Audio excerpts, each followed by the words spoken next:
এখন ফোন খুললে তো শুধু কাবাবের ভিডিওই চোখে আসছে। তাই সেদিন হুট করে আমার ভাই মানে কাকুর ছেলে এসে বললো চল দিদি আজকে কাবাব বানাই। তো ওর কথাতেই হুট করে সেদিন তোড়জোড় করতে শুরু করে দিয়েছিলাম। তো চিকেন টিকেন সব ওই এনে দিয়েছিল, আমি জাস্ট ম্যারিনেট করেছিলাম। তো ম্যারিনেট করার জন্য এখানে আমি সর্ষের তেলের মধ্যে কিছুটা পরিমাণ কাশ্মীরি লঙ্কার গুঁড়ো দিয়ে ভালো করে মিক্স করে নিয়ে তারপর তো জানো যা যা দেয়, জল ঝরানো টক দই, বেসিক কিছু মশলা, আর দিয়েছি এখানে আদা, কাঁচা লঙ্কা, রসুনের পেস্ট, আর দিয়েছি ধনেপাতার পেস্ট দিয়েছিলাম। আমি এখানে একটু বেসনটাকে একটু ভেজে নিয়েছিলাম। এরপর বোনলেস চিকেনকে দিয়ে ভালো করে ম্যারিনেট করে রেখে দিয়েছিলাম।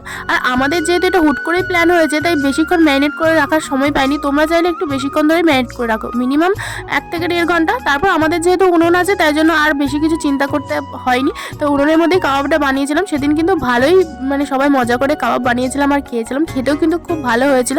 তো তোমরা কারা কারা এই শীতে কাবাব বানিয়ে খেয়েছো অবশ্যই কিন্তু কমেন্ট করে জানিও। আর আমার ভিডিওটা কেমন লাগলো সেটাও কিন্তু কমেন্ট করে জানাতে ভুলো না। দেখা হচ্ছে নতুন কোনো ভিডিওতে, টাটা।